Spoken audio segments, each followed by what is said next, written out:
Welcome back to Goldfoxwealth. Let's talk money. Nobody sets out to break the law. It starts with a small irritation.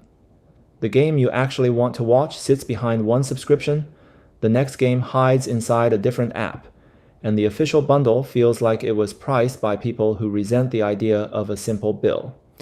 Then your roommate Ben mentions he has a link.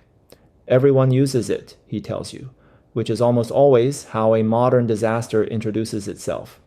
The site itself looks cheap, but it works. Pop-ups sprout across the screen like weeds. One warns that your browser is dangerously out of date. One congratulates you on winning a phone. One promises the stream will start the moment you click allow. Ben navigates the mess the way he moves through his own cluttered apartment, stepping around the fake buttons he swears he can recognize. You watch him shut 6 windows before the match finally appears in the 7th. The picture is grainy, but the roar of the crowd sounds real enough. For the entire first half, you feel clever. You have quietly saved yourself some money. You have outsmarted the system. Your friend Diego texts from a crowded bar where he paid $18 for a single drink and still ended up watching from behind a pillar. Meanwhile, you are stretched out on the couch with last night's pizza, watching the very same goal for nothing. It feels like small-scale arbitrage for regular people. Then the feed freezes, right in the middle of a penalty.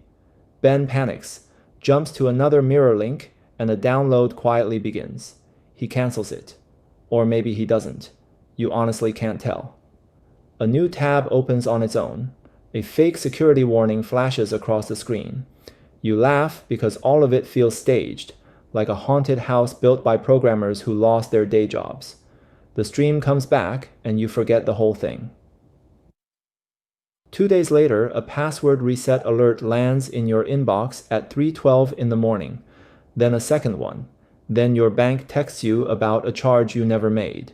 You blame the gas station first, then the restaurant from last week, then the universe in general. Ben insists it can't possibly be the stream since he visits those sites all the time. It is not a strong argument, but it is oddly comforting for about 11 seconds. Your sister Carla works in IT and she offers no comfort at all. She asks what you clicked on. At first you say nothing at all, then it comes back to you. The player window, the fake close button, the permission request, the browser extension prompt that flashed up and vanished before you could read it. Carla presses her fingers to her forehead like a burned-out detective in some grim Nordic thriller. No free sports stream is really a charity, she says. They always find a way to monetize you. The next 48 hours turn into a kind of administrative punishment, resetting every password, freezing the card, filling out fraud forms, setting up two-factor authentication on accounts you had ignored for years, long stretches of bank hold music, a credit monitoring trial you sign up for, forget to cancel, and eventually pay for anyway. The legitimate subscription would have run you $24.99 for the month.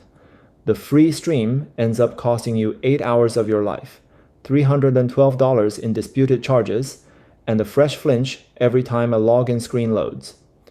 The embarrassing part was never really the money. It is how cheaply you were recruited, and by nothing more than inconvenience. You didn't skip the legal option out of desperation. You skipped it because the honest path felt scattered and irritating, while the risky path was sitting right there at the precise moment your patience gave out. That is the thing criminals understand better than most companies. Frustration has real purchasing power. A few days later, you come across a news story about authorities shutting down hundreds of illegal World Cup streaming domains.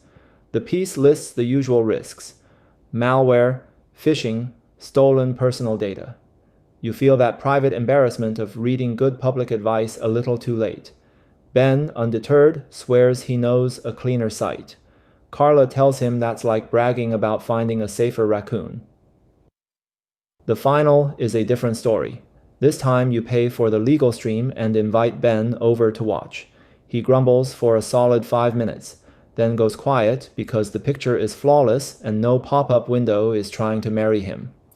Carla shows up with a bag of chips and makes everyone update their phones before kickoff. You accuse her of being paranoid. She counters that you are technically previously hacked. The match itself turns out to be stunning. 2 goals, then a late equalizer, then extra time thick with dread. You notice how different the whole thing feels when your laptop isn't quietly fighting a criminal circus in the background.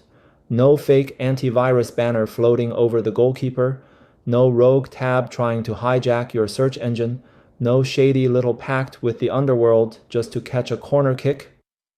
Afterward, you tally up the lesson. Official access really can be overpriced, fragmented, and genuinely annoying. All of that is true, but free can also be a long tunnel with a toll booth waiting at the far end, and the collector there doesn't necessarily ask for money first. He wants your passwords and your card numbers. He wants your device, your attention, and in the end, your trust. You didn't pirate a match because you were a bad person. You pirated it because friction quietly beat judgment. That is the part genuinely worth holding on to. In the end, the stream was never free.